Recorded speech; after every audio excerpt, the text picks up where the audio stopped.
update tayo dito sa bago nating garahe. So hindi pa natin mapuno tong ng unit kasi tawag dito, may papasok pa ditong truck. So ito pa lang yung nalagay natin, pero hopefully mapuno natin to pag okay na. Kasi sinisemento pa yung dulo Ito yung FD natin na 2.0 K20 wrap sa boy.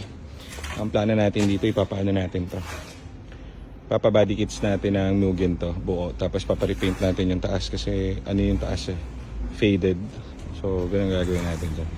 Tapos dito yung EcoSport, mga EcoSport natin, actually ito 7 to. So hindi pa natin na papaskill itong mga to. Meron pa tayong mga Fiesta rin dun sa kabilang garahe. So yan, mga unit natin. Itong tagagawa na itong bako nalobat kasi.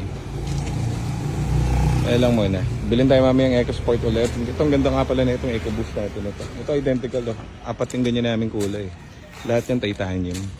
Pogi So lahat yung walang TCM, walang ABS yung mga yan.